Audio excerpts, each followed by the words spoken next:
ભાજપની સરકાર છે હિન્દુત્વને વધારે મહત્વ આપે છે. કયા હિન્દુત્વની વાત કરે છે આ લોકો? કોંગ્રેસ પાર્ટી છે, મુસ્લિમ સપોર્ટર છે. એ લોકોને ઇલેક્શન જીતવા માટે હિન્દુ મુસ્લિમના ઝઘડાઓ કરાવો, 10-10 લાખના સૂટ પહેરવામાં, 18,000 કરોડના વિમાનમાં ફરવામાં બિઝી છે. દેશનું જે થવું એ થાય. કોંગ્રેસના શું વિચાર છે, શું એમની તૈયારી શું છે? જે બિન સાંપ્રદાયિકતાથી લોકોને રહેતાની જે ખુશી મળશે ને એ કોંગ્રેસના શાસનમાં મળશે. 20 જેવી ફિલ્મો તમે કરેલી છે તમારી ફિલ્મોગ્રાફીમાં. સૌથી મોટી વાત તો હું એમ કહીશ કે કેમેરાને ફેસિંગ કરવાનું એ મારા માટે બહુ જ આસાન બની ગયું છે. 30 વર્ષથી ભાજપે રૂલ કર્યું છે. આ 30 વર્ષના ભારતીય જનતા પાર્ટીના શાસન ગુજરાત ઉપર એમણે લાંછન લગાડ્યું છે. નરેન્દ્ર મોદીજી એવું કહે છે કે હું ચા વેચતો હતો અને પ્રધાનમંત્રી બન્યો, અને એકવાર પણ જનતાની વચ્ચે આવીને પ્રેસ કોન્ફરન્સ નથી કરી. રાહુલજીએ આજ સુધી જે કહ્યું છે એ સરકારે કરવું પડ્યું છે. એ સામેથી લોકસભામાં ચેલેન્જ કરે છે કે મોદીજી આવો, હું તમારી સાથે ડિબેટ કરવા માંગુ. શહેજાદા થઈ અને રસ્તા ઉપર ચાલી અને લોકોને ગળે મળાવવાને એ માત્ર રાહુલ ગાંધી કરી શકે. 2022માં તમને સસ્પેન્ડ કરવામાં આવ્યા હતા. મારી અગેન્સ્ટમાં એક પણ તમને સપૂત મળે કે મેં પાર્ટી વિરુદ્ધમાં કામ કર્યું છે તો હું આજીવન રાજનીતિ છોડી દઈશ.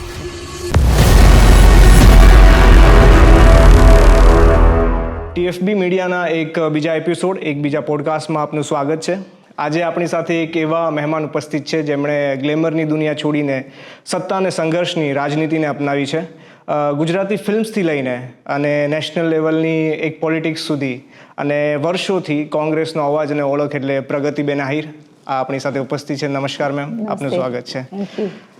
મેમ, શરૂઆતથી શરૂ કરીએ તો મને અને ઓડિયન્સને જાણવું ગમશે કે તમારો બહુ ખાસો એવો કાર્યક્રમ અને એક કાર્યકાળ રહેલો છે ફિલ્મ ઇન્ડસ્ટ્રી સાથે. આઈ થિંક 20 જેવી ફિલ્મો તમે કરેલી છે તમારી ફિલ્મોગ્રાફીમાં. તો સડનલી ચેન્જ પોલિટિક્સ તરફ કેમ? કારણ કે જોવામાં આવે છે કે નોર્મલી પોલિટિશિયન્સ માટે એ ઇઝી થઈ જાય છે જ્યારે એ ફિલ્મ ઇન્ડસ્ટ્રીથી બિલોંગ્સ કરતા હોય છે, કારણ કે એમની પાસે ફેન બેઝ હોય છે. પણ લોકોને એ નથી ખબર કે એની પાછળનો સંઘર્ષ કેટલો હોય છે. તો એની ઉપર તમે શું કહેવા માગશો? શું તમારી જર્ની રહી છે? ફિલ્મ ઇન્ડસ્ટ્રીઝ એ આપણને સૌને ખ્યાલ છે કે જાકમજોળવાળી લાઈફ છે, અને ત્યાં જે ફેમ મળતી હોય કે લોકો તમને સામેથી જોવા આવતા હોય છે. અને રાજનીતિમાં જ્યારે તમે જોડાઓ છો ત્યારે લોકોની વચ્ચે તમારે જવાનું હોય છે, લોકોને તમારે સાંભળવાના હોય છે, અને લાઈક એના શું પ્રશ્નો છે એમનો અવાજ બનવાનો છે. બિંગ ઓપોઝિશન પાર્ટી, તો ત્યાં તમારે સંઘર્ષ વધારે કરવો પડતો હોય છે. છેલ્લા 30 વર્ષથી ગુજરાતમાં ભારતીય જનતા પાર્ટીનું શાસન છે અને હું ઓપોઝિશન પાર્ટીમાં છું, કોંગ્રેસ પાર્ટીમાં છું. ત્યારે સ્વાભાવિક છે કે તકલીફ પડતી હોય, પણ લોકોની વચ્ચે જવાનું એ પછી એક રૂટીન બની જાય કે લોકોની વચ્ચે જવું, એમને સાંભળવા, એમના ક્વેશ્ચન્સને રાઇઝ કરવા, એમનો અવાજ બનવું અને ડર્યા વગર એમનો અવાજ બનવું, એ હવે મને એવું લાગે છે કે મારું રૂટીન બની ગયું છે. ફિલ્મ ઇન્ડસ્ટ્રીઝમાં હતી ત્યારે એ લાઈફ જીવવામાં આવતી હતી. આજે પોલિટિક્સમાં છે તો લોકોની વચ્ચે જઈને એ લાઈફ જીવી રહ્યા છે. રાઈટ. ફિલ્મમાં એવું તમે શું શીખ્યા છો કે જે તમને આજે પોલિટિક્સમાં કામ લાગે છે? એવું કોઈ કોમન ફેક્ટર, એવું કોઈ કોમન લર્નિંગ છે જે તમને અત્યારે પોલિટિક્સમાં પણ કામ લાગે છે? સૌથી પહેલી વસ્તુ તો એ છે કે ફિલ્મ ઇન્ડસ્ટ્રીઝમાં જવું પણ એક સ્ટ્રગલ છે, અને રાજનીતિમાં તમારે એક પહેચાન બનાવવા માટેની પણ એક સ્ટ્રગલ છે. એક કોમન છે, અને સૌથી મોટી વાત તો હું એમ કહીશ કે કેમેરાને ફેસિંગ કરવાનું એ મારા માટે બહુ જ આસાન બની ગયું છે. કેમ કે ફિલ્મ ઇન્ડસ્ટ્રીઝમાં હતી ત્યારે ઘણી બધી ફિલ્મો કરતા હોય તો કેમેરાથી આપણે બહુ ફેમિલિયર થઈ ગયા હોય, ક્લોઝ થઈ ગયા હોય. તો જ્યારે ડિબેટ્સ કરવા જાઉં છું ત્યારે કેમેરા તો જે કેમેરાનો ફિયર હોય, કોઈ ન્યૂ પર્સન હોય તો એમને કેમેરાનો ફિયર હોય, એ મને ફિયર નથી લાગતો. મને એવું લાગે છે કે પરિવાર છે અને એમની સામે બેસીને હું વાત કરી રહી છું. એટલે એક નહીં તો બીજી રીતે તમે છો તો ઓડિયન્સની વચ્ચે જ તે. પહેલાં તમે સ્ક્રીન પર હતા, હવે ઓફ સ્ક્રીન પણ તમે એક કેરેક્ટર નિભાવી રહ્યા છો. કેરેક્ટર કરતાં પણ રિયાલિટી નિભાવી રહ્યા છે અમે. હું એવું કહીશ કે લાઈક લોકોની વચ્ચે જઈએ ત્યારે આપણને ખબર પડે કે લોકોની કેટલી તકલીફ છે, કેટલા દુઃખ દર્દ છે. જેટલું હું લોકોની વચ્ચે જઈ છું ને સમજી છું એમાં એટલો ખ્યાલ આવ્યો છે કે લોકોને તમારી પાસેથી કોઈ ડાયરેક્ટ પૈસા નથી જોતા. જ્યારે જનતાની વચ્ચે જઈએ છીએ, એમના પ્રશ્નોને સાંભળીએ છીએ, એમના દુઃખમાં ભાગીદાર થઈએ છીએ, ત્યારે ચોક્કસથી એવું ફીલ કરે છે કે અમે જેવા ઈચ્છતા હતા એવા કોઈ નેતા અમારી વચ્ચે આવ્યા છે. રાઈટ. જેમ તમે હમણાં વાત કરી કે 29-30 વર્ષથી ભાજપનો એક કાર્યકાળ રહ્યો છે, ભાજપે રૂલ કર્યું છે, હાલ પણ કરે છે. તો તમારા શરૂઆતી કરિયરમાં તમારી માટે મેઇન શું ચેલેન્જીસ હતા? યા તો રાધર હું એવું પૂછીશ કે બિંગ અ ફિમેલ પોલિટિશિયન, કારણ કે 30 વર્ષનો કાર્યકાળ એ બહુ મોટો કહેવાય, નાનો તો બિલકુલ નથી. અને બિંગ અ ફિમેલ પોલિટિશિયન તમારી માટે શું ચેલેન્જ હતું કે આ લાઇનમાં, આ ફિલ્ડમાં ઉતરતા પહેલાં કોઈ ડર યા તો કોઈ એવા થોટ્સ? તમારું તો ફેમિલી પણ પોલિટિક્સથી બિલોંગ કરે છે, રાઈટ? સો સ્ટીલ કે એક લાંબો સમય ફિલ્મ ઇન્ડસ્ટ્રીમાં કાઢ્યા પછી ને સ્પેશિયલી ઓપોઝિશનની સામે ઉતરવું એ એક ફિયર, મને લાગે છે સ્પેશિયલી બિંગ અ ફિમેલ એક ફિયર હોતો હોય છે. તો તમારું શું એ બાબતે થોટ રહ્યા છે? બિંગ અ ફિમેલ તો હું એવું કહીશ કે સંઘર્ષ સાથે તમારો બહુ જૂનો નાતો છે, અને સંઘર્ષ સામે પડવું એ લાઈક મારો સ્વભાવ પણ હશે કદાચ. એટલા માટે જ હું ઓપોઝિશન્સમાં આવી. અને આમ બી મારું જે સ્ટડી થયું છે એ ગાંધીયન ફિલોસોફીમાં થયું છે. ઓકે. રૂરલ સ્ટડીઝમાં સ્ટડી કર્યું છે કે જ્યાં ગાંધીજીના જે વિચારો હતા, જે કોંગ્રેસની જે વિચારધારા હતી એની સાથે મેં સ્ટડી કર્યું છે. તો સ્વાભાવિક છે પહેલેથી મને એવું હતું જ કે લોકોની વચ્ચે જવું, એમને સાંભળવા. ભલે હું ફિલ્મ ઇન્ડસ્ટ્રીઝમાં હતી છતાં પણ મારો એક સ્વભાવ મેં ક્યારેય નહોતો છોડ્યો. ફિલ્મ ઇન્ડસ્ટ્રીઝમાં હતી તો ઘણા લોકોને ખ્યાલ હશે કે ત્યાં પણ કોઈને મદદરૂપ થવાની વાત હોય કે કંઈ હેલ્પમાં હોય તો સૌથી આગળ હું જતી હતી. તો એવી જ રીતે રાજનીતિમાં આવ્યા પછી સડનલી ચેન્જ આવ્યો. અને તમે કહ્યું એવી રીતે કે જ્યારે વિરોધ પક્ષમાં તમે હોય અને સતત રોલિંગ કરતી કોઈ એક પાર્ટી હોય તો એમની સામે ઘણા બધા ચેલેન્જીસ હોય છે. આજે હું લોકોની વચ્ચે જાઉં છું ત્યારે ખબર પડે છે કે આપણે એ ગુજરાતમાં જીવી રહ્યા છે કે જે ગુજરાત ડ્રાય સ્ટેટ કહેવાતું હતું, એ ગુજરાતની અંદર દારૂની રેલમ છે. આજનું યુથ છે ડ્રગ્સ તરફ જઈ રહ્યું છે, કેમ કે ડ્રગ્સ અહીંયા બેફામ મળી રહ્યું છે. આજના ગુજરાતની વાત કરું તો આજના ગુજરાતમાં આપણે ક્યારેય ના સાંભળ્યા હોય એવા કિસ્સાઓ આજે આપણે સાંભળી રહ્યા છે કે નાની નાની ભૂલકીઓ પણ ગુજરાતમાં સલામત નથી. એ ગુજરાતની ગરિમા, એ ગુજરાતની ખુમારી એક સમયમાં હતી કે રાતના 3 વાગ્યા સુધી, 4 વાગ્યા સુધી, સવારના 5 વાગ્યા સુધી દીકરીઓ ગરબા રમવા જતી હતી અને એમની સાથે આવી કોઈ ઘટનાઓ નથી ઘટતી. જે આજે ધોળા દિવસે દીકરી એમના મમ્મી પપ્પાની આંખથી ઓઝલ થાય ને અને 1 કલાક દીકરીને ના જોવે ને તે મમ્મી પપ્પાના પેટમાં ફાર પડી જાય છે કે દીકરી સાથે કંઈક થયું તો નહીં હોય ને. હું એમ કહું છું કે આ 30 વર્ષના ભારતીય જનતા પાર્ટીના શાસનમાં ગુજરાત ઉપર એમણે લાંછન લગાડ્યું છે કે જે ગુજરાતમાં રાતના 2 વાગે દીકરીઓ નીકળતી હતી, એ સેફ રહેતી હતી, એ ગુજરાતમાં આજે દીકરીઓ સલામત નથી, યુવાનો સલામત નથી, કે ગુજરાતની ગરિમા ક્યાંક ને ક્યાંક ખૂટી રહી છે. તમે જે મુદ્દો અત્યારે હાલ ઉઠાવ્યો છે એ એક મને લાગે છે કે એક રાઇટ ડિરેક્શન તરફ જઈ રહ્યું છે. એ હાલમાં ઘટનાઓ ઘટી રહી છે ગુજરાતની વાત કરીએ સ્પેસિફિકલી તો તમે બિંગ કોંગ્રેસ લીડર યા તો બિંગ પોલિટિશિયન, સ્પેશિયલી ફિમેલની આપણે વાત કરીએ તો આવનારા 5-10 વર્ષમાં તમે ગુજરાતને કેવી રીતના જોવા માગો છો? કે જે તમે વાત કરી કે અત્યારે ફિમેલ્સ માટે, છોકરીઓ માટે આ સેફ નથી, જે મને લાગે છે કે 5-10 વર્ષ, 25 વર્ષ પહેલાં એ વસ્તુ હતી. તો ઘણા સ્ટેટમાંથી, બહારના દૂરના ગામમાંથી, શહેરમાંથી છોકરીઓ અહીંયા એજ્યુકેશન પર્પઝથી યા તો જોબ પર્પઝથી, નોકરી પર્પઝથી શિફ્ટ થવાનું પસંદ કરતા હતા, કારણ કે ગુજરાતનું એક એવું નામ હતું કે એક સેફ સિટી છે. તો નેક્સ્ટ 5-10 વર્ષમાં તમે એઝ અ પોલિટિશિયન શું વિચારો છો કે કેવું તમે ગુજરાતને જોવા માંગો છો? હું એ ગુજરાત જ જોવા માંગુ છું જે મેં નાનપણથી ગુજરાતને જોયું હતું, કે જ્યાં દીકરીઓ આખી રાત ગરબા રમી શકે પણ કોઈ બનાવ ના બને, ત્યાં યુવાનો સ્કૂલે જતા હોય ત્યાં ડ્રગ્સની રેલમછેલમ ના હોય. આપણે આજે એક ફોન કરીએ તો કદાચ ઘરે દૂધ આવવામાં 15-20 મિનિટની વાર લાગે, પણ આજે એક ફોન ઉપર તમારી પાસે 5 મિનિટની અંદર ઘરમાં દારૂની બોટલ મળી જાય. એવું ગુજરાત ના હોવું જોઈએ. આ ગાંધી અને સરદારના મૂલ્યોનું ગુજરાત છે. રાઈટ. એ ગાંધીજી જે ત્યાગ, સંહિતા, પ્રેમ, અહિંસા એવું જે શીખવાડ્યું છે, એ સરદાર વલ્લભભાઈ પટેલે જે ગુજરાતની ખુમારી શીખવાડી છે, ગુજરાતની એકતા શીખવાડી છે. હું એવું ઈચ્છું છું કે ફરીથી એ ગાંધી અને સરદારના મૂલ્યોનું ગુજરાત બને. 100%. મને લાગે છે કે ગુજરાતના બધા જ રહેવાસીઓને એવું ગમશે અને સરકારને પણ ગમશે કે એવું ગુજરાત ફરીવાર એકવાર બને. અને બહારના સરકારમાં તો મને શક્ય લાગતું નથી. થોડીક પાછળની વાત કરીએ, થોડીક ભૂતકાળની વાત કરીએ. તમારો જે શરૂઆતી સમય હતો, આઈ થિંક 2019, રાઈટ? 2019થી તમે કરિયરની શરૂઆત કરી. એ પછી ડાયરેક્ટ હું એ પૂછવા માંગીશ કે 2022માં આઈ થિંક તમે સ્ટ્રોંગેસ્ટ કેન્ડિડેટ હતા તમારી પાર્ટીમાંથી, અને આઈ થિંક ત્યારે સ્ટ્રોંગેસ્ટ કેન્ડિડેટ હોવા છતાં પણ તમને ટિકિટ નહોતી મળી અને બીજા કોઈને પણ ટિકિટ મળી હતી, XYZ, હું નામ નહીં લેવા માગું. પણ એની અગેન્સ્ટ જઈને તમે ચેલેન્જીસ લીધા હતા અને તમને સસ્પેન્ડ કરવામાં આવ્યા હતા અને લેટર ઓન એ સસ્પેન્શનને રિફ્યુઝ કરીને જે જવાબદારીઓ તમે હતા એનાથી પણ વધારે તમને જવાબદારીઓ આપવામાં આવી હતી. તો એ જર્ની, એ આખો કિસ્સો શું છે? હું ચોક્કસથી એ કહીશ કે મારો અને મારી પાર્ટી સાથેનો એ જે ગાઢ સંબંધ છે એ ગાઢ સંબંધ કહીશ હું તમને. સ્વાભાવિક છે કે હું સ્ટ્રોંગ દાવેદાર મારી કોન્સ્ટિટ્યુન્સીમાંથી, કેશોદમાંથી હતી, પણ હું એવું માનું છું કે પાર્ટીનો કોઈ પણ નિર્ણય હોય છે એ મારા માટે શિરોમાન્ય હોય છે. અને મને પાર્ટીની ટિકિટ ના મળી પણ બીજી કોઈ વ્યક્તિને એ ટિકિટ મળી અને એ હારી ગયા તો કદાચ એમણે લોકલ લેવલે એવું કહેલું કે તમને સસ્પેન્ડ કરવામાં આવ્યા છે, પણ મારા પ્રદેશના નેતૃત્વને કે મારા દિલ્હીના નેતૃત્વને કોઈને ખ્યાલ જ નહોતો કે મને સસ્પેન્ડ કરી છે. અને જ્યારે ટીવીના માધ્યમથી, મીડિયાના માધ્યમથી મને ખ્યાલ આવ્યો કે મને સસ્પેન્ડ કરવામાં આવી, તો મેં એને કહ્યું, મારા તમામ લીડર સાથે મેં વાત કરી, તો બધાનું કહેવાનું એવું હતું કે પ્રગતિબેન, તમે કોંગ્રેસી છો અને તમારા ઉપર અમને બિલકુલ બી શક નથી કે તમે કોઈ પાર્ટી વિરુદ્ધનું કામ કરો. અને મેં મારા શીર્ષ નેતૃત્વ, મલ્લિકાર્જુન ખડગેજી, અમારા રાષ્ટ્રીય અધ્યક્ષ છે, માનનીય રાહુલ ગાંધીજી છે, કે.સી. વેણુગોપાલજી છે, તો એ બધાને પણ લેટર લખ્યો કે મારી અગેન્સ્ટમાં એક પણ તમને સબૂત મળે કે મેં પાર્ટી વિરુદ્ધમાં કામ કર્યું છે તો હું આજીવન રાજનીતિ છોડી દઈશ. ગ્રેટ. પણ મેં નથી કર્યું એ વિશ્વાસ મારી પાર્ટીના તમામ શીર્ષ નેતૃત્વને હતો, એટલે તરત જ મારું સસ્પેન્શનને રદ કર્યું.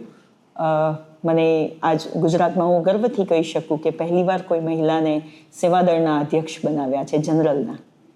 એમાં મને બનાવી છે. હું આજે ગુજરાતના પ્રવક્તા તરીકે, કોંગ્રેસના પ્રવક્તા તરીકે હું જે જવાબદારી આપેલી છે એ નિભાવી રહી છું. લોકસભા ઇલેક્શનમાં આખા મહારાષ્ટ્રની મને કમ્યુનિકેશનની કોઓર્ડિનેટર બનાવેલી. હું કહીશ કે હું પાર્ટી માટે જે કાંઈ કામ કરું છું એનો મને એ લોકો ફળ આપે છે અને બહુ ટૂંક સમયની અંદર પાર્ટીએ મને ઘણું બધું આપ્યું છે. એ ક્યારેય હું ભૂલી નહીં શકું. અને સસ્પેન્શન તો થયું ત્યારે પણ મેં કહ્યું હતું ને આજે બી કહું છું કે કદાચ પાર્ટીના કોઈ પદ ઉપર હોય કે ના હોય, મેં કોંગ્રેસનો હાથ પકડ્યો છે તો એ મારા તરફથી તો ક્યારેય નહીં છૂટે. હું રાહુલજીના એ ત્યાગ, એ બલિદાનને જોઉં છું. હું એ રાહુલ ગાંધીને જોઉં છું કે જે રાહુલ ગાંધીના ઘરમાંથી 3 પ્રધાનમંત્રીઓ આવ્યા હોય, છતાં પણ એ નેતા ગુજરાતને મજબૂત બનાવવા માટે, દેશને મજબૂત બનાવવા માટે, લોકોનો અવાજ બનવા માટે એ નેતા છે એ 6000 કિલોમીટરની પદયાત્રા કરે, બીજા 3500 કિલોમીટરની ન્યાય યાત્રા કરે, એમાં 5 મુખ્ય ન્યાય લઈને નીકળે. તો એ નેતા એટલી મહેનત કરતા હોય તો સ્વાભાવિક છે કે હું કોઈ પદ ઉપર રહું કે ના રહું, મારે મારા નેતા માટે કામ કરવું છે, મારે મારી પાર્ટીના મૂલ્યો માટે કામ કરવું છે, વિચારધારા માટે કામ કરવું છે. ભારત જોડો આંદોલનની તમે વાત છેડી છે અને રાહુલ ગાંધીજીની પણ તમે વાત છેડી છે. તો ભારત જોડો આંદોલન પહેલાંના રાહુલ ગાંધી, એ આપણા ગુજરાતમાં યા તો આપણે ભારતીય જે રાજનીતિ છે એમાં એવું કહેવાય છે કે એક સાઈડ મોદી છે જેમનું નમો નમો કહેવામાં આવે છે ને એક સાઈડ રાહુલ ગાંધીને એઝ અ યુથ આઇકોન જોવામાં આવે છે. તો તમે પાર્ટી જોઈન કર્યા બાદ યા તો ભારત જોડો યાત્રા બાદ અને એની પહેલાંના રાહુલ ગાંધીમાં કોઈ ડિફરન્સ તમને એવું લાગે છે, યા તો વધારે પાવરફુલ બન્યા છે યા તો સ્ટ્રેટેજીસ એમની ચેન્જ થઈ છે? શું તફાવત છે અને તમે કેવી રીતના જોવો છો રાહુલ ગાંધી સરને? તમે જે બે તફાવતની વાત કરીને, સાચું કહું ને તો આઈડિયોલોજીકલ કે એ તફાવત શક્ય જ નથી. કેમ કે નરેન્દ્ર મોદીજી એવું કહે છે કે હું ચા વેચતો હતો અને પ્રધાનમંત્રી બન્યો, અને એ ટીવીના માધ્યમથી આવી અને એક પણ પ્રેસ કોન્ફરન્સ નથી કરી શકતા. જે એવું બતાવે છે કે હું 18 કલાક કામ કરું છું, હું લોકોની વચ્ચે રહું છું, એ એમના પ્રધાનમંત્રી બન્યા પછીના 11 વર્ષના કાર્યકાળમાં એકવાર પણ જનતાની વચ્ચે આવીને પ્રેસ કોન્ફરન્સ નથી કરી. એની જ સામે હું માનનીય રાહુલ ગાંધીજીને જોઉં છું કે એ સામેથી લોકસભામાં ચેલેન્જ કરે છે કે મોદીજી આવો, હું તમારી સાથે ડિબેટ કરવા માટે તૈયાર છું. એ રાહુલ ગાંધીજી વારંવાર પ્રેસ કોન્ફરન્સ કરે છે. હાર્વર્ડ યુનિવર્સિટીમાંથી, કેમ્બ્રિજ યુનિવર્સિટીમાંથી ભણીને આવ્યા, જે બહુ ઓછા લોકોને ખ્યાલ હશે કે એ બ્લેક બેલ્ટ ધરાવે છે. ફિઝિકલી ફિટ રહેવા માટે એક્સરસાઇઝ કરે છે, પદયાત્રાઓ કરે છે, પણ એ પદયાત્રામાં પણ તમે જોજો એમને બદનામ કરવાની ઘણીવાર કોશિશ કરવામાં આવી, ગમે એવા હુલામણા નામ દેવાની કોશિશ કરવામાં આવી, પણ રાહુલજીએ આજ સુધી જે કહ્યું છે એ સરકારે કરવું પડ્યું છે.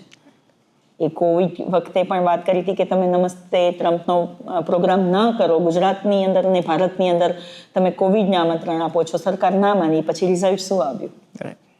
એવા ઘણા બધા મુદ્દાઓ છે. જ્યારે ખેડૂતોની અગેન્સ્ટમાં 3 કાળા કાયદા લઈને આ સરકાર આવી હતી ત્યારે રાહુલજી અને કોંગ્રેસ પાર્ટીએ વિરોધ કર્યો હતો. આજે એ સરકારે ફરીથી પાછા લઈ લેવા પડ્યા છે. એવા અઢળક કિસ્સાઓ છે કે જે રાહુલ ગાંધીજીએ કહ્યા છે અને સરકારે કરવા પડ્યા છે. અને રહી વાત ભારત જોડો યાત્રાની, તો ભારત જોડો યાત્રામાં જ્યારે શરૂઆતમાં નીકળ્યા ત્યારે પણ ભારતીય જનતા પાર્ટીએ બહુ બદનામ કરવાની કોશિશ કરી હતી રાહુલજીના ટી શર્ટને લઈને કે એવી રીતે. પણ હું ગર્વથી કહી શકું છું કે અમારા એ નેતા છે કે જેમનો હાથ પકડીએ ને તો પણ એક સ્વાભિમાન ઊભું થાય એવું ફીલ થાય છે. એ અમારા નેતા છે કે જે મહિલાઓ એમને ગળે મળતા પણ એ ડરતી નથી. એ આસાનીથી કોઈ મોટી ઉંમરની મહિલા હોય તો એને એવું ફીલ થાય છે કે હું મારા દીકરાને ગળે મળી છું, કોઈ મારા જેટલી યંગ લેડી હોય એ ગળે મળે તો એને એમ થાય કે મારા ભાઈને ગળે મળી છું. એ ફિલિંગ એ રાહુલજી સાથે આવે છે. અને નાનામાં નાનો માણસ બિલકુલ બી એવું ફીલ નથી કરતો કે રાહુલ ગાંધીને કેવી રીતે મળવું, એ સામેથી મળી શકે છે.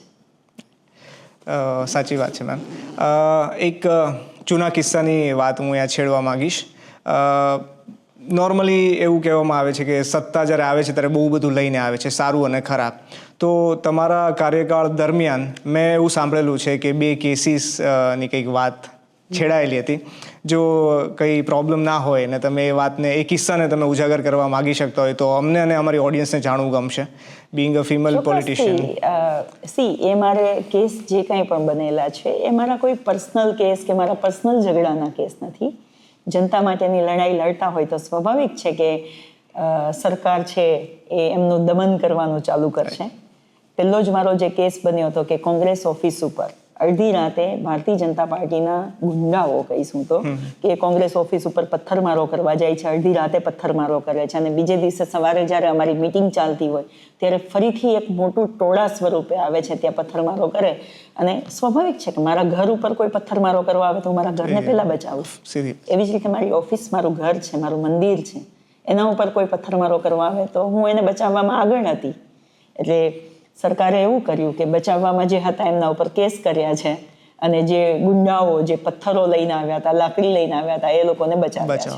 તો સ્વાભાવિક છે એ કેસ થયો છે, જનતા માટે થયો છે તો એ સ્વીકારું છું. બીજો કેસ હમણાંની જ વાત છે કે આટકોટમાં આપણે કદાચ અત્યારે વાત કરીએ તો પણ રૂવાટા ઊભા થઈ જાય કે ગુજરાતની અંદર 6 વર્ષની નાની દીકરી કે જેની સાથે રેપ થાય, એમના ગુપ્તાંગમાં સળિયા ભરાવી દે, એવી ઘટના ઘટે. સ્વાભાવિક છે આજે હું વિરોધ પક્ષમાં છું તો હું જાઉં એવું નહીં. એક મહિલા તરીકે, મને એક માં તરીકે હું આવું સાંભળું તો મારા રૂવાટા ઊભા થઈ જાય ને હું એ દીકરીની વારે જાઉં, એ દીકરીના પરિવારની વારે જાઉં. હું એ દીકરી અને પરિવારની સિચ્યુએશનને સમજવા ગઈ, ત્યાં જઈ અને ટકોર કરવા ગઈ કે આવા કોઈ ગુજરાતમાં કેસ બનતા હોય તો એ કેસનું તાત્કાલિક રિઝલ્ટ આવવું જોઈએ.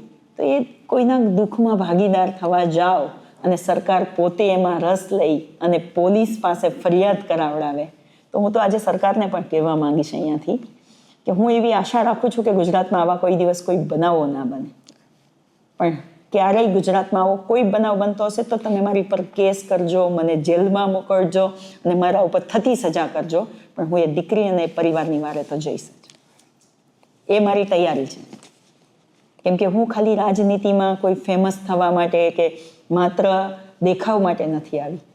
હું સાચે લોકોની વચ્ચે જવા માંગુ છું, લોકોના દુઃખ દર્દને સમજવા માંગુ છું. જ્યારે એ દીકરીના પરિવારને મળી ત્યારે એ દીકરીના મમ્મી પપ્પાનું દર્દ સાંભળ્યું, એમના ફઈનું દર્દ સાંભળ્યું, તો ખબર પડે કે કઈ બાજુ કઈ દિશામાં આપણું ગુજરાત જઈ રહ્યું છે. નહીં, મને લાગે છે આ જ બધી ક્વોલિટી છે જેના કારણે આજે તમે આ પાર્ટી અને તમારી યા તો આ પાર્ટીની જે પબ્લિક છે, જે સપોર્ટર્સ છે એની વચ્ચે તમારું આ સ્થાન અત્યારે તમે મેળવેલું છે. Definitely ma'am. બીજી એક વાત કરીએ કે આખો ભારત દેશ પુરુષ પ્રધાન દેશ છે અને બિંગ અ ફિમેલ પોલિટિશિયન તમને ક્યાંક એ ઓડ્સ, તમને એ ચેલેન્જીસ તો તમને ડેફિનેટલી આવ્યા જશે આ સ્ટેજ સુધી પહોંચવા માટે.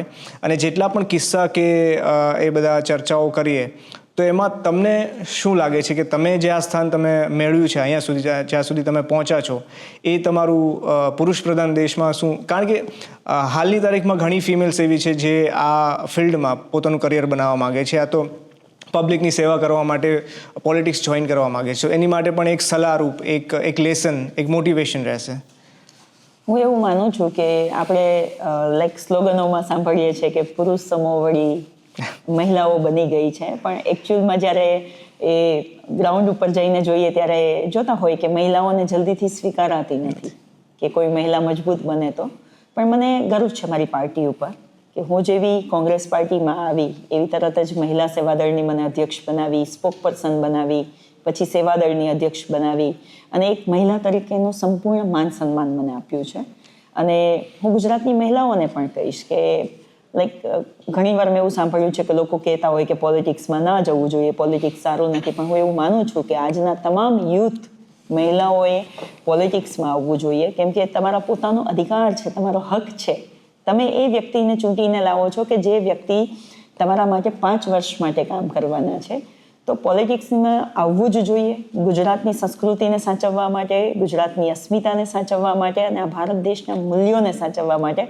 હું દરેક મહિલાઓ અને યુવાનોને કહીશ, તમને બી કહીશ કે પોલિટિક્સ જોઈન કરવું જ જોઈએ આપણે પણ. ડેફિનેટલી. બીજા એક પ્રશ્નની વાત કરીએ તો કેવું છે ને કે બહુ ખાસો એવો ટાઈમ થઈ ગયો છે, જેમ મેં તમને આગળ કીધું એમ કે ભાજપે 30 વર્ષ રાજ કરેલું છે, 30 વર્ષથી રાજ કરતું આવે છે, અને એક કોમન પ્રેક્ટિસ કહો યા તો કોમન ટેક્ટિક કહો યા તો કોમન થિંકિંગ કહો, અલગ અલગ રાજ્યોમાંથી અલગ અલગ જગ્યાએથી બહુ બધા લોકોએ કોંગ્રેસમાંથી ભાજપમાં સ્વિચ થવાનું પસંદ કર્યું છે. તો એક એ સવાલ છે કે આ સ્ટેજ ઉપર જ્યારે બે પાર્ટી આમને સામને હોય છે, જે હંમેશા વર્ષોથી ચાલતું આવે છે, આજે આ પાર્ટી ઉપર હોય છે, આજે આ પાર્ટી નીચે હોય છે, તો તમને ઇનકેસ જો ઓફર કરવામાં આવે તો તમારું શું ડિસિઝન રહેશે કે ભાજપ તમે જોઈન કરશો કે? મેં તમને પહેલાં બી કહ્યું કે કોંગ્રેસ પક્ષના કોઈ પણ પદ ઉપર હશે કે નહીં હોય, હું કોંગ્રેસ પાર્ટીનો પ્રચાર કરીશ, હું કોંગ્રેસના પંજા માટે કામ કરીશ. જે લોકો પાર્ટી બદલી રહ્યા છે કે વારંવાર આ પાર્ટીમાંથી આ પાર્ટીમાં જઈ રહ્યા છે, હું ચોક્કસ એવું કહીશ કે એ વ્યક્તિની પોતાની મહત્વાકાંક્ષા હોય છે. એ કોઈ સમાજ માટે કે કોઈ લોકોના કામ કરવા માટે એ ખાલી બહાના કરીને જતા હોય, પણ એવું હોતું નથી. એકચ્યુઅલી એમની પોતાની મહત્વાકાંક્ષાઓને પોષણ આપવા માટે થઈને પાર્ટી બદલતા હોય છે. પ્રગતિ આહિર કોંગ્રેસમાં હતા, કોંગ્રેસમાં છે અને કોંગ્રેસમાં જ રહેવાના છે, એમાં ક્યારેય કોઈ ચેન્જ નથી જ આવવાનો. ક્યાં વાત ma'am, really glad to know that કે એક બિંગ અ ફિમેલ પોલિટિશિયન તમે એક જ પાર્ટી સાથે સ્ટિક ટુ રહો છો, એ તમારી લોયલ્ટી છે. મારી પાર્ટી મને ઘણું આપ્યું છે કે લાઈક 2019થી અત્યાર સુધીમાં ઘણા બધા પદ ઉપર મને રાખી છે અને હજી કન્ટિન્યુ છું. તો મને મારી પાર્ટીએ જે આપેલું છે, મારા સંસ્કારો પણ મને બતાવે છે કે જે વ્યક્તિ તમારી સાથે લોયલ્ટી રાખે, કે જે પાર્ટી તમારી સાથે લોયલ્ટી રાખે, તો તમે એમની સાથે પણ એ જ લોયલ્ટીથી તમે સાથે રહો. Great ma'am. Last but not the least, એક એવો ક્વેશ્ચન માનવામાં આવે છે, યા તો એવું કહો કે ભારતની જે પ્રજા છે એમની ક્યાંક ને ક્યાંક એવી મેન્ટાલિટી, પોલિટિકલ મેન્ટાલિટી ક્રિએટ કરવામાં આવી છે. એવું કહેવામાં આવે છે કે જે ભાજપની સરકાર છે હિન્દુત્વને વધારે મહત્ત્વ આપે છે, અને એવું કહેવાય છે કે જે કોંગ્રેસ પાર્ટી છે મુસ્લિમ સપોર્ટર છે. તો એ બહુ ડિબેટેબલ ક્વેશ્ચન છે, પણ તમારો વ્યૂ શું છે? કારણ કે તમે કોંગ્રેસ પાર્ટીની અંદરના એક સભ્ય છો, તમે ક્યાંક ને ક્યાંક એટલું ઇનસાઇડર તમે જાણો છો કે આ પાર્ટી આટલા વર્ષોથી કામ કરી રહી છે, કેવી રીતના કામ કરી રહી છે અને કેટલું કામ અત્યાર સુધીમાં કર્યું છે. તો તમને વધારે નોલેજ હશે કે આ જે મેન્ટાલિટી છે હજી સુધી, તો એનું રીઝન શું છે અને એ ક્યાર સુધીમાં તમને લાગે છે કે એ બદલી શકાય એમ છે? લોકોને સુધી સાચી વસ્તુ પહોંચાડવી એ પણ એક મહત્વનો ટાસ્ક હોય છે. અત્યારે જે વોટ્સઅપ યુનિવર્સિટીનું જ્ઞાન છે એના દ્વારા જે હિન્દુત્વવાદી પાર્ટી, એટલે મને રિયલી ઘણીવાર ક્વેશ્ચન થાય છે કે કયા હિન્દુત્વની વાત કરે છે આ લોકો, જે હિન્દુના ઠેકેદારો બનીને. કે આપણા હિન્દુ ધર્મમાં સૌથી સર્વોચ્ચ પદ છે આપણા 4 મઠના શંકરાચાર્યજી છે. એ શંકરાચાર્યજી ગંગામાં સ્નાન કરવા માટે જાય અને એમને રોક લગાવવામાં આવે, એમના વાળ પકડીને ઢસેડવામાં આવે, એમના ઉપર લાઠીચાર્જ કરવામાં આવે, તો એ હિન્દુ ધર્મના ઠેકેદારો કહેવાય કે હિન્દુ ધર્મ કહેવાય? રાઈટ. આજે પણ તમે જોયું હશે કે આપણા દ્વારકા મઠના શંકરાચાર્યએ કહ્યું છે કે આ હિન્દુ ધર્મનું અપમાન કરી રહ્યા છે, જે હિન્દુત્વનો ઠેકો લઈને જે ફરી રહ્યા છે એ લોકો. એટલે એ લોકોને ખાલી ઇલેક્શન જીતવા માટે રામ જોઈએ છે, એ લોકોને ઇલેક્શન જીતવા માટે હિન્દુ મુસ્લિમના ઝઘડાઓ કરાવો, જ્ઞાતિઓમાં બાંટી દો, એ કરવું છે.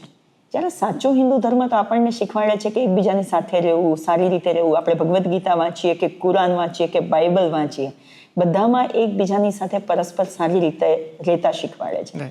અને કોંગ્રેસ પાર્ટી માટે જે વાતો ફેલાવી રહ્યા છે, મારે કહેવું છે કે કોંગ્રેસ પાર્ટીનો જન્મ તો 1889માં થયો હતો, જ્યારે આ દેશ છે એમાં હિન્દુ, મુસ્લિમ, શીખ, ઈસાઈ બધા જ રહેતા હતા. ત્યારે કોંગ્રેસ પાર્ટીને ખબર બી નથી કે અમે સત્તામાં આવશું કે નહીં આવીએ, આપણને અંગ્રેજોથી આઝાદી મળશે કે નહીં મળે. એ સમયમાં કોંગ્રેસ પાર્ટી બનેલી છે. અને મારે કહેવું છે કે આ ભારત દેશના રાષ્ટ્રપતિ મુસ્લિમ હતા, અબ્દુલ કલામ. આજે આપણે કોઈ પણ નામ પણ બોલીએ છીએ તો આપણું સીનો ગર્વથી ઊંચું જોઈ શકીએ છીએ આપણે, રાઈટ? એમાં અબ્દુલ કલામ હતા ત્યારે દેશ ખતરામાં નહોતો. આપણા ડેપ્યુટી રાષ્ટ્રપતિ છે એ મુસ્લિમ હતા ત્યારે દેશ ખતરામાં નહોતો. અને આજે જે હિન્દુના ઠેકેદારો જે ત્યાં શાસન કરી રહ્યા છે એમ કહી રહ્યા છે કે હે દેશ ખતરામાં છે, એ કેટલું યોગ્ય છે? આ આજના યુવાનોની માનસિકતાને બદલવા માટે જે ભોળી જનતા છે કે જે ભગવાનની ઉપર સંપૂર્ણ વિશ્વાસ મૂકે છે, એ જનતાના મગજને મેન્યુપ્યુલેટ કરવા માટેના આજે ઠેકો લઈને ફરી રહ્યા છે હિન્દુત્વનો. એ લોકો આવું બધું પીરસી રહ્યા છે, ખોટું જ્ઞાન પીરસી રહ્યા. બાકી ગાંધીજી કોંગ્રેસ પાર્ટીમાંથી આવતા હતા, ભજનો કરતા હતા રોજ સાંજે. જ્યારે એમને ગોળી મારી દેવામાં આવ્યા હિન્દુ ઠેકેદારો જે છે એમના દ્વારા, RSS દ્વારા, ત્યારે એમના છેલ્લા શબ્દો પણ હે રામ હતા. તો કોંગ્રેસ છે એ બિન સાંપ્રદાયિકતામાં માને છે. તમામ ધર્મના લોકો, તમામ જાતિના લોકો સૌ સાથે મળી અને આ દેશને મજબૂત કરાવે, એ ભારત માતાને મજબૂત બનાવે, એ મૂલ્યો સાથે કોંગ્રેસ પાર્ટી ચાલી રહી છે. આ લોકોને ઇલેક્શન જીતવા માટેના પ્રોપોગન્ડાથી એક વોટ્સએપ યુનિવર્સિટી ચલાવી રહ્યા છે. સારો ટર્મ છે વોટ્સએપ યુનિવર્સિટી. વોટ્સએપ યુનિવર્સિટી કે જેમાં ખોટું પીરસે છે, લોકો સુધી ખોટી વાતોને પહોંચાડે છે. તમે જુઓ, કોંગ્રેસે કદાચ જવાહરલાલ નહેરુજી ના હોત તો આજે આપણે ભારત દેશમાં આ આઝાદીથી, આ મજબૂતીથી આપણે બેસીને આ પોડકાસ્ટ ના કરી રહ્યા હોત. સાચી વાત છે. કેમ કે એણે જે નવરત્નોની સ્થાપના કરી, IIM, IIT, લાઈક હરિત ક્રાંતિ, સફેદ ક્રાંતિ, બધું જ તો કોંગ્રેસની દેન છે. આ વિશ્વની ભૂગોળ બદલી નાખી છે કોંગ્રેસે. માની ઇન્દિરા ગાંધીજીએ પાકિસ્તાનના 2 ટુકડા કરીને બાંગ્લાદેશ બનાવી લીધો. કંઈ આવી રીતે છે કે ટ્રમ્પનો ફોન આવે ને એમ કે તમારે પાકિસ્તાનમાં સાથે યુદ્ધ નથી કરવાનું, તમે શાંત થઈ જાઓ? એવી વાતો આપણે સાંભળી હતી 2014માં કે એક માથાની સામે 3 માથા લઈ આવશું. એની જગ્યાએ આપણા જવાનો આ દેશની સેવા કરતાં કરતાં શહીદ થઈ રહ્યા છે. પુલવામા અટેક આજે પણ યાદ કરીએ તો એ નાના નાના ભૂલકાના આંસુ યાદ આવી જાય છે. એ પરિવારનો જે ઉકળાટ છે એ આપણની નજરની સામે આવી જાય છે. અને તમે એક ટ્રમ્પના કહેવાથી તમે પાકિસ્તાન સાથેનું યુદ્ધ રોકી દો છો. મને ગર્વ થાય છે કે હું એ પાર્ટીમાંથી આવું છું કે જે ઇન્દિરાજીએ પાકિસ્તાનના 2 ટુકડા કર્યા, એ લાલ બહાદુર શાસ્ત્રીએ ત્યાં પાકિસ્તાનમાં જઈ અને આપણો દેશનો ઝંડો ફેરાવ્યો. એ કોંગ્રેસની ખુમારી છે.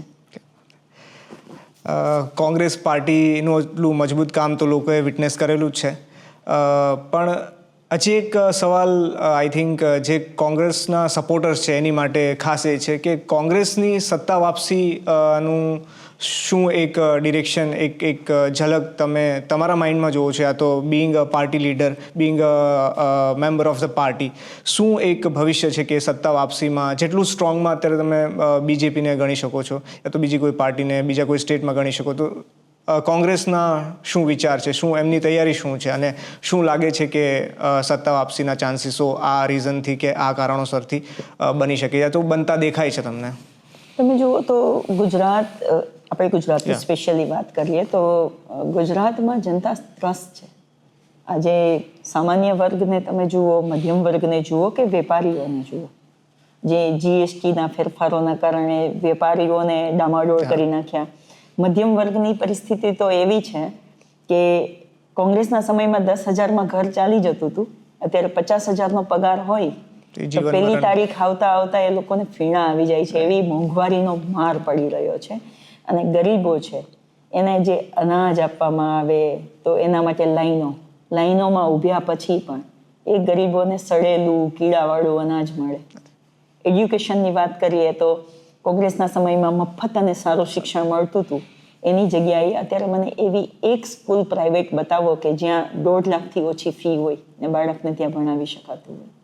એટલે જે ગરીબ મધ્યમ વર્ગના લોકોની જે કમર તોડવાનું કામ કર્યું છે આ ભારતીય જનતા પાર્ટીએ કર્યું છે. પણ હું ચોક્કસથી તમને કહું છું કે કોંગ્રેસ ફરીથી સત્તામાં આવશે તો એજ્યુકેશન જે પહેલાં હતું એના કરતાં વધારે સારું અમે લાવીશું.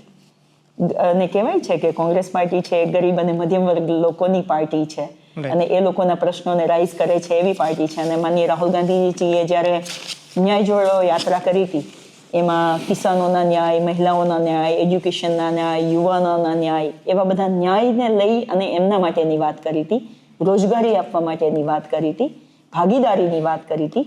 આજે આપણે સારી સારી ફર્મ જોઈએ છે, અદાણી અંબાણીની ફર્મમાં જોઈએ છે તો જે ટોપ ઉપર હોય છે તો એ કોને બેસાડે છે? જે સવર્ણો છે કે ફાઇનાન્શિયલી કેપેબલ છે એવા લોકોને બેસાડે છે. તો એસટી, એસસી, ઓબીસી, માઇનોરિટી કે જે લોકો સ્ટ્રગલ કરે છે આ દેશના મજબૂત બનાવવામાં એ લોકોએ પણ એમનો પસીનો પાડ્યો છે, એમનું લોહી રેડ્યું છે. એ લોકોનો શું વાંક છે? એને શા માટે એ સ્થાન નથી મળતું? આપણે અમદાવાદમાં બેસીને પોડકાસ્ટ કરીએ છીએ. અમદાવાદની ખાનગી સ્કૂલો તમે જુઓ, ઉદ્યોગપતિઓના હાથમાં છે અથવા તો બીજેપી સાથે જોડાયેલા કોઈ પણ લોકોના હાથમાં છે. એવા કોઈ સામાન્ય વ્યક્તિ બતાવો કે એમના હાથમાં સ્કૂલ છે ને ત્યાં મફત અને સારું શિક્ષણ અપાવી શકાય એવું છે. કોંગ્રેસ આવશે તો આ બધા ચેન્જ કરશે.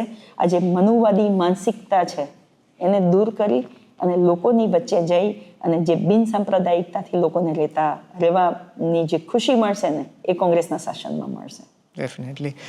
તમે હમણાં જ ફરીવાર એક ભારત જોડો આંદોલનની તમે ચર્ચા છેડી છે તો ક્યાંક ને ક્યાંક ઘણા લોકોના મનમાં એ સવાલ છે કે જે આ યાત્રા હતી આખું જે એક આંદોલન તમે કહી શકો છો એ હતું તો એ ગ્રાઉન્ડ લેવલમાં ક્યાં સુધી એ સક્સેસફુલ રહ્યું છે યા તો એની એક ઇફેક્ટ એ છોડીને ગયા છે રાહુલ ગાંધી જેમણે આટલું લાંબુ પ્રવાસ કર્યો છે એમણે ભારત જોડવા માટે અને બહાર ટોપ લેવલમાં એમની શું ઇફેક્ટ રહેલી છે એ થોડું તમે. ભારત જોડો યાત્રા એ રાહુલ ગાંધીજીએ નક્કી કરેલું હતું કે મારે લોકોના દરેક રાજ્યમાં જવું છે, લોકોને મળવું છે, એમના પ્રશ્નોને જાણવા છે. હું હતી ભારત જોડો યાત્રામાં રાહુલજી સાથે ગયેલી હતી એટલે મને ખ્યાલ છે કે સવારે 6 વાગે એટલે રાહુલજીનો પહેલો સ્ટેપ પડી ગયો હોય. બપોરે 12 વાગે તો પોતે જમે કે ના જમે પણ એમની સાથે ચાલતા લોકોને ભૂખ લાગી હશે એની ચિંતા કરતા રાહુલજી. 12 વાગે લોકોને જમાડે, 4 વાગે એટલે બીજો સ્ટેપ રાહુલજીનો ચાલુ થઈ જ ગયો હોય. એ રાહુલજીનું ડેડિકેશન એક હું કહીશ કે ભારતીય જનતા પાર્ટી દ્વારા કાયમી એવું કહેવાય કે શહેજાદા છે શહેજાદા અમારા નેતા. 3 પ્રધાનમંત્રી દેશને આપ્યા છે. એમના પરદાદાએ મોતીલાલ નહેરુએ આઝાદીમાં એમનું આખું ઘર અને સર્વસ્વ આપી દીધું છે. શહેજાદા કુટુંબમાંથી આવે છે છતાં પણ એ હિંમત રાખે છે કે લોકો માટે પદયાત્રા કરવાની હિંમત રાખે છે. છતાં પણ એ હિંમત રાખે છે કે લોકોને સાવ ગરીબ લોકોને એમના ગળે લગાવે છે. અને એ રાહુલજીની પદયાત્રાના કારણે જે 2019માં 54 બેઠકો ઉપર કોંગ્રેસ પાર્ટી હતી એ 101 બેઠકો ઉપર આવી અને એ પદયાત્રાના લીધે જેના નામ ઉપર આખા લોકસભાનું ઇલેક્શન લડાયું હતું કે નરેન્દ્ર મોદીજી એ મોદીજી પોતે 25,000 વોટથી પાછળ ચાલતા હતા. એ રાહુલજીની યાત્રાએ કામ કર્યું છે. અને આજે તમે જુઓ તો સોશિયલ મીડિયામાં જુઓ કે ક્યાંય પણ જુઓ આજનું યુથ, આજના લોકો એ સૌથી વધારે રાહુલજીને પસંદ કરી રહ્યા છે. એ જ કારણોસર એમને યુથ આઇકોનનું એક પદવી મળેલી. યસ. અને તમે જોજો સામાન્ય સાવ નાના બાળકો હશે તો એકદમ નાના બાળકની જેમ સાથે રનિંગ કરવા જશે, સાથે એક્સરસાઇઝ કરશે, ખિસ્સામાંથી ચોકલેટ કાઢીને આપશે, સેલ્ફી લેશે. એવી જ રીતે કોઈ યુવાનો મળવા જશે તો મેં જોયા છે ઘણા બધા યુવાનો કે રાહુલજીને ગળે મળીને રડે છે. અને તમે રાજીવ ગાંધીજીની પણ એક સ્પીચ સાંભળજો કે એમાં એમણે એમ કહ્યું કે રાહુલ નાના હતા ત્યારે તો કે રાહુલ બહુ ઇનોસન્ટ છે. હમણાંનો જ તમે કિસ્સો જોજો કે બિહારમાં જ્યારે ગંદુ પાણી પીવાના કારણે લોકોના મૃત્યુ થયા અને એ પરિવારને મળવા માટે રાહુલ ગાંધીજી ગયા તો એમની આંખમાં પણ પાણી આવી ગયા. રિયલી હું એવું માનું છું કે એક શહેજાદા થઈ અને રસ્તા ઉપર ચાલી અને લોકોને ગળે મળાવવાને માત્ર રાહુલ ગાંધી કરી શકે. બાકી જે ચા વેચવાવાળાની વાતો કરતા હતા કે બહુ સ્ટ્રગલ કરીને અમે આગળ આવ્યા છે, 10-10 લાખના સૂટ પહેરવામાં બિઝી છે, દિવસમાં 3 વાર કપડાં બદલાવવામાં બિઝી છે, 18,000 કરોડના વિમાનમાં ફરવામાં બિઝી છે. ગુજરાતનું, દેશનું જે થવું એ થાય પણ પોતાની સ્ટાઇલમાં ફર્ક ના પડવો જોઈએ. એવા વિચારવાવાળા નેતાઓ આજે દેશ ઉપર રાજ કરી રહ્યા છે. Right great. ક્યાંક ને ક્યાંક એ નિખાલસતાવાળી જે છબી છે એ રાહુલ ગાંધી સરના નેતૃત્વમાં કે એમના એક કેરેક્ટરમાં એ ઝલકાય આવે છે જે બધાને જોવા મળી રહી છે. મેમ એક આ સવાલોથી એક હટકે એક તમારું બે ડિફરન્ટ કરિયર રહેલા છે, એક ફિલ્મનું અને એક પોલિટિશિયન. એઝ અ પોલિટિશિયન તમારા બે કરિયર રહેલા છે. એક નાની એવી ગેમ થઈ શકે? યસ, કેમ નહીં. સો હું તમને ખાલી એક વર્ડ કહીશ, તો તમે તમારા પાસ્ટ જે ફિલ્મ ઇન્ડસ્ટ્રી સાથેનો જે તમારો સમય છે એ અને અત્યારે હાલમાં તમે જે એક કેરેક્ટર નિભાવી રહ્યા છો, યા તો તમે જે દુનિયાને અને લોકોને, હા, તો એ રિલેટેડ એક છે. એક પાર્ટી ઓફિસ ચાય, મતલબ એક સિચ્યુએશન તમને હું આપીશ. મોર્નિંગ રૂટીન તમારું શું પસંદ કરશો તમે, મેકઅપ રૂમ કે પાર્ટી ઓફિસ સાથેની ચાય? પાર્ટી ઓફિસ સાથેની ચાય. મતલબ ડેડિકેટેડ છો પાર્ટી સાથે. તો આગળના જે વન લાઇનર છે એ સેમ થવા જઈ રહ્યા છે. તો લેટ્સ સી કે તમે એ સમયને હજી મિસ કરો છો, યા તો અત્યારે તમે જે જીવી રહ્યા છો લાઈફ, અત્યારે તમે જે પબ્લિકને સર્વ કરી રહ્યા છો એમાં તમે વધારે ખુશ છો ને વધારે તમે એમાં આગળ વધવા માંગો છો. સ્ટ્રેસ બસ્ટર તમારું શું હોઈ શકે? મ્યુઝિક, મૂવીઝ કે લોંગ વોક પાર્ટી ના થોટ સાથે? ઓફકોર્સ પાર્ટીના થોટ સાથે લોંગ વોકિંગ. ક્યાં વાત છે. પહેલાંનું ક્રાઉડ અને અત્યારનું ક્રાઉડ કયું તમે વધારે પસંદ કરો છો? ફિલ્મ પ્રીમિયર વાળું ક્રાઉડ તમે મિસ કરો છો હજી હાલની તારીખમાં, કે પછી રેલી ગ્રાઉન્ડનું ક્રાઉડ તમે વધારે પ્રિફર કરો છો? રેલી ગ્રાઉન્ડ અને પબ્લિકની વચ્ચે જઈને એમના ક્વેશ્ચનને રાઇઝ કરવાનું ગ્રાઉન્ડ વધારે પસંદ કરું છું અત્યારે. ફિલ્મોમાં કેમેરા ફેસ કર્યા છે તમે અને હાલમાં પણ તમે કેમેરા ફેસ કરો છો, તો કયા કેમેરા ફેસ કરવું વધારે તમને પસંદ છે? ફિલ્મ કેમેરા કે ન્યૂઝ ડિબેટ્સ કેમેરા? ન્યૂઝ ડિબેટમાં લોકોના ક્વેશ્ચન્સને રાઇઝ કરવાના, એમને ન્યાય અપાવવા માટેની મજબૂતીથી વાત રાખવાના અને કોંગ્રેસની વિચારધારાને મજબૂતીથી કેમેરા સાથે રાખવાના જે કેમેરા ફેસિંગ કરું છું ને એમાં વધારે ગમે છે.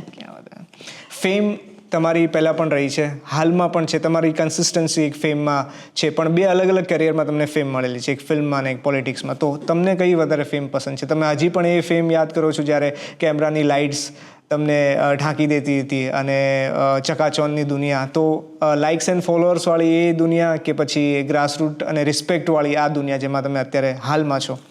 મને ગર્વ થાય છે કે ફિલ્મ ઇન્ડસ્ટ્રીઝ મેં છોડી દીધા પછી પણ જે ફિલ્મ ઇન્ડસ્ટ્રીઝના જે મારા ફોલોવર્સ હતા એ પણ આજે મને એક નેતાના રૂપે પણ પસંદ કરી રહ્યા છે.